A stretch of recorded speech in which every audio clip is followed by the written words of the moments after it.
Have you ever sent a text message to someone and then constantly आपने अपना phone हर एक second या एक मिनट बाद चेक करा है to see if they replied? You open your phone, open the chat window, see if they replied, nothing. थोड़ी देर बाद आप फिर से अपनी चैट विंडो खोलते हो, उस मैसेज को रीड करते हो और फिर देखते हो कि यार उन्होंने तो कोई रिप्लाई ही नहीं किया। You keep on doing this but सामने वाला आपको रिप्लाई करता ही नहीं है। एंड देन इवेंचुअली पता है क्या होता है? Your mind start spiralling, you start overthinking everything. आप अपना सेंड किया मैसेज बार बार रीड करते हो। You read it so many times just to figure out, did I say something wrong, did I upset them, have they lost interest, या फिर verse of all कहीं वो मुझे इग्नोर तो नहीं कर रही है ना? ऐसा तो नहीं हो सकता इतनी देर से किसी ने अपना फोन ही नहीं चेक किया हो। आई मीन हम सबके हाथ में कॉन्स्टेंटली हमारा फोन रहता है। Oh my God, did he come online and still chose to not reply to me? होता है ना आप सबके साथ ऐसा? This is actually called a text message anxiety, और ये हम सबको होती है और ये हम सब ने कभी ना कभी फेस तो की ही हुई है। क्योंकि हम ना सिर्फ उस मोमेंट में एक मैसेज को ओवरथिंक नहीं कर रहे होते, we are actually overthinking an entire relationship. हम सब कुछ क्वेश्चन कर रहे होते हैं, जबकि सामने वाले को तो आइडिया ही नहीं होगा शायद दैट हम ये सब सोच रहे हैं। एंड मोर देन दैट उनका इंटेंशन ही नहीं होगा to make us feel all of this. But आज के वीडियो में हम डिस्कस करने वाले हैं why does it hit us so hard and why does our brain think of it like a sign of struggle or a sign of problem. Because in today's video guys, we are going to discuss why do we feel anxious when someone doesn't reply to our text. Because it's much deeper than कि oh उन्होंने हमारा reply नहीं किया. It's something that triggers a sense of insecurity or fear within us. And we deserve to know why is it making us feel the way it is. And on that note, let's begin watching guys.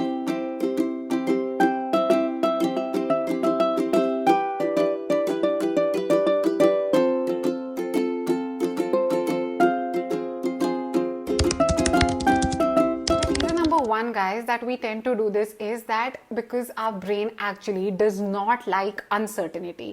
हमारे mind हमारे brain को ना uncertainty नहीं पसंद है। तो जब हम फिल इन द ब्लैंक्स करते हैं ना, अगर हमारे पास वो ब्लैंक में फिल करने के लिए आंसर नहीं होता या सामने वाला हमें गाइड नहीं करता ना, तो हम हमेशा वो आंसर्स खुद से बना लेते हैं and most of the times हमारे वो आंसर्स काफी गलत होते हैं। अगर कोई हमें रिप्लाई नहीं करता ना guys, there are 100 different possibilities. Maybe they are working, maybe they are driving, maybe they are very very occupied, या फिर सिंपली कभी कभी कितनी बार ऐसा होता है कि आपको भी किसी का मैसेज आया होगा but you mentally replied to that text, to that message and then forgot to actually reply to them in real life. That does not mean that you hate them, right? तो हम ऐसा क्यों करते हैं? क्योंकि जब हम एंजाइटी फेस करते हैं, जब हम एंशियस हो जाते हैं, तब हम ये सब नहीं सोचते। हम हमेशा सैडली या फिर अनफॉर्चुनेटली वर्स्ट के सिनेरियोज ही सोचते हैं। We think that oh they don't like me any more, they don't want to talk to me, they have replaced me, वो मुझे इग्नोर कर रहे हैं। हम बस इस स्पाइरल में घुस जाते हैं और कॉन्स्टेंटली इसी स्पाइरल में रहते हैं। It's like we actively cannot think of something good or positive and we tend to question the entire relationship. क्योंकि उस टाइम ना गाइस हमारा माइंड सिर्फ नेगेटिव सिनेरियोस को ही इमेजिन कर रहा होता है और हम उस सिनेरियो के आसपास पूरी स्टोरी बना लेते हैं।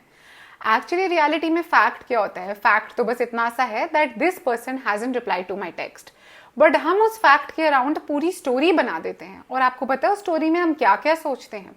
oh this relationship is over, oh they have someone else, या फिर oh simply they don't care।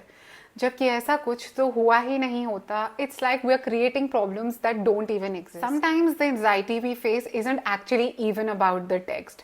कभी कभी ना हमें जो ये एंजाइटी, जो रेस्टलेसनेस या जो ये एकदम हैवी फीलिंग होती है ना because of a slow reply और a delayed reply, it's actually not even related to that person, it might not be even about the message, but actually you know what it is about. ये हमारे अंदर की कोई insecurity या कोई sadness को trigger कर रहा है। हो सकता है पास्ट में आपने अबैंडनमेंट इश्यूज फेस किए हो और आपको हमेशा एक स्लो रिप्लाई वो थ्रेट उस स्पेस में लेके जाता है that what if it's happening again. या फिर हो सकता है you have you know had a relationship in the past where the सामने वाला did this exact same thing with you, जहां पे they stopped replying to you and eventually they you know broke up with you और they left you. Again that fear is getting triggered. या फिर simply एक fear है आपको, fear of rejection. तो जब भी कोई आपको रिप्लाई नहीं करता इंस्टेंटली, आपको लगता है oh this is happening all over again. तो कभी कभी ना हमारी ये जो टेक्स्ट मैसेज एंजाइटी है ये एक्चुअली उस सिचुएशन के बारे में नहीं है, ये हमारे किसी और डीप रूटेड फियर या ट्रॉमा को फिर से ट्रिगर करती है। और क्योंकि we don't want to face that feeling again, we don't want to go through that situation again, हम क्योंकि उस डर से वापस जाना ही नहीं चाहते, हम अपने आप को प्रोटेक्ट करते हैं। और कभी कभी इस प्रोटेक्शन में ही हम अपने आप को इतना ज्यादा प्रोटेक्ट कर लेते हैं, अपने आप को इतना ज्यादा प्रिपेयर कर लेते हैं कुछ सिनेरियोज के लिए कि we end up hurting ourselves, we end up exhausting ourselves, क्योंकि एक्चुअली हम we are preparing ourselves for a problem, for a situation that does not even exist. Your phone has actually become an anxiety machine. आपने realize किया है कि when you're waiting for someone's text या फिर आप wait कर रहे हो for some notification from a special someone or a particular someone, you constantly and you bar bar keep checking your phone. और आप क्यों चेक करते रहते हो अपना फोन गाइस? सिंपली बिकॉज आपको सामने वाले का ऑब्वियसली रिस्पॉन्स चाहिए और आप उस रिस्पॉन्स के लिए वेट कर रहे हो। And every time you take out your phone to check, oh have they replied, have they called, have they responded, आपको मोमेंटरीली फॉर अ सेकंड थोड़ा सा बेटर फील होता है, क्योंकि आपको लगता है oh every time you are unlocking your phone to open the app कि yes maybe they have replied, but they have not replied. But it becomes a cycle. You take out your phone, you check the notification, there is no message from them. You keep your phone inside. 5-10 minutes later, you again take out your phone, you again open the phone, then there's no notification from them. And this keeps on happening and this keeps inducing anxiety within you, क्योंकि आप एक चीज बार बार कर ही जा रहे हो and it doesn't even matter. Maybe you're having a busy day. Maybe you are, very, very occupied. Maybe you're not physically well. आपका मन नहीं कर रहा है, फिर भी it's like a cycle. It's sort of like an addiction, guys. आपको पता है this is very wrong, but पता नहीं क्यों या कैसे आप अपने आप को रोक ही नहीं पा रहे। Eventually क्या होता है, हम खुद फ्रस्ट्रेट हो जाते हैं यार कि what is wrong with me? मैं इतनी ज्यादा ऑब्सेस्ड क्यों हो रही हूँ एक नोटिफिकेशन से? मुझे क्यों किसी की वैलिडेशन या अटेंशन की इतनी नीड है कि अगर उनका रिस्पॉन्स आ गया तो मैं खुश हो जाऊंगी और अब नहीं आ रहा है तो मैं सैड हूँ। एक्चुअली अगेन ये एक डीप सीटेड फियर और ट्रॉमा से रिलेटेड है गाइस। तो ना just try to control this habit of yours. एक काम करो, अपने फोन पे ना ऐप लॉक्स लगा लो, टाइम लिमिट ऐप लगा लो, मतलब कुछ ऐसा कर लो कि you are not able to access the app. Because आज एक इंसान है, कल कोई और हो सकता है, और ये बड़ी वीक सी फीलिंग है किसी पे इतना डिपेंडेंट हो जाना। अपने मूड को किसी को ऐसे दे देना that yes you respond I will be happy, you will not respond I will be sad. और how can we allow someone to have so much control and influence over us? और एक बात हमेशा याद रखना गाइज, हमें नहीं पता सामने वाले की लाइफ में क्या चल रहा है। Everyone we meet, everyone we know is going through a lot of struggles and they might not even share with us. तो actually most of the things aren't even about us, but हमारा brain ऐसे wired है कि हम हमेशा ना worst के scenarios को ही सोच के इमेजिन करते हैं। And the next point guys, I am sorry if I if this is something that ends up breaking your heart और makes you question a lot of things, but I am all for difficult conversations and I have to give this reality check to you all. और इससे ना अपना दिल को sad मत feel कराना, क्योंकि कभी कभी हमें ये चीजें चाहिए होती हैं यार लाइफ में आगे बढ़ने के लिए, which is that what if they are actually ignoring you. Now don't get me wrong guys, मैं ये बिल्कुल नहीं कह रही कि एक डिलेड या एक स्लो रिस्पॉन्स का ये मतलब है कि वो आपसे बात नहीं करना चाहते।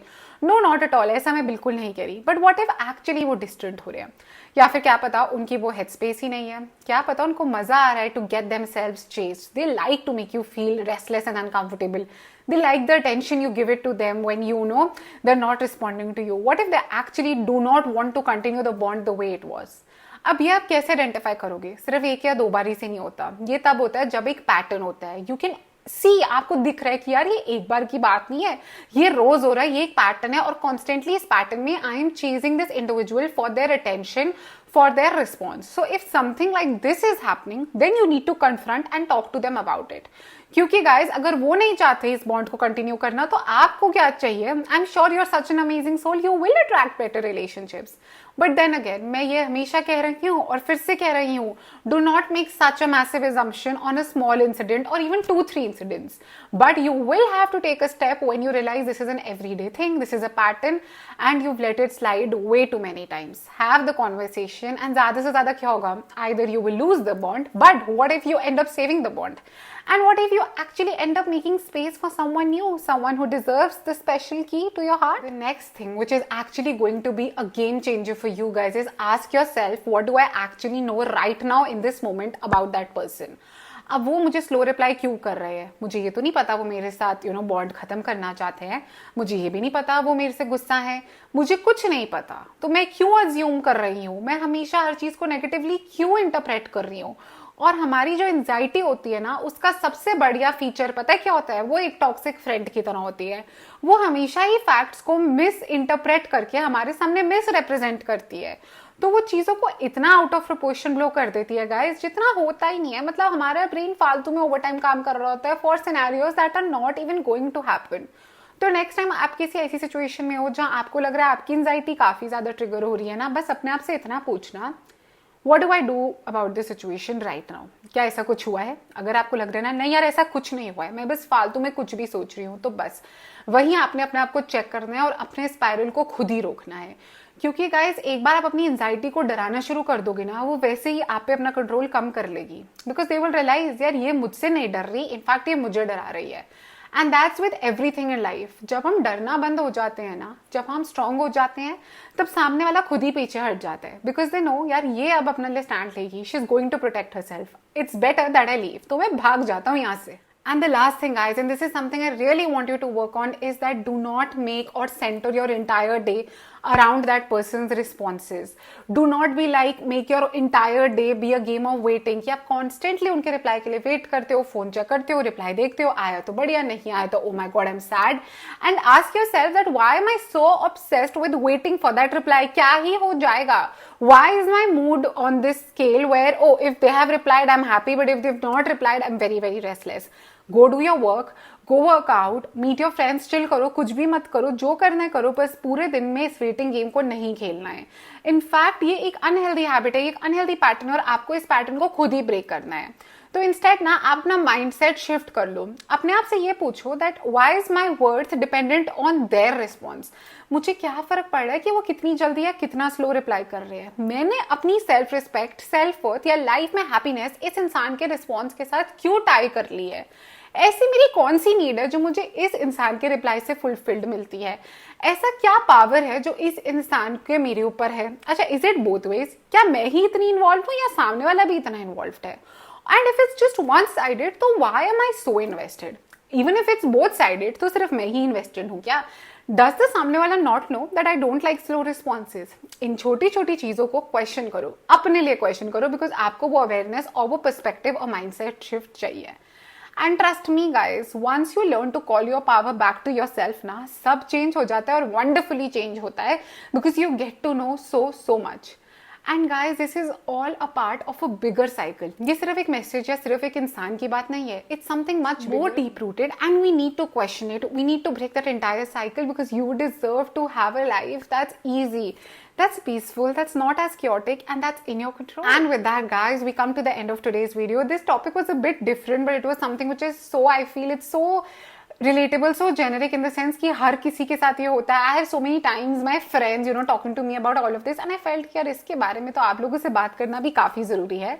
Comment section में मुझे बताओ, have you ever faced something like this? Let me know what else would you like me to talk about. जाने से पहले please subscribe to the channel and follow me on Instagram, and I will see you guys super soon next time. Bye guys.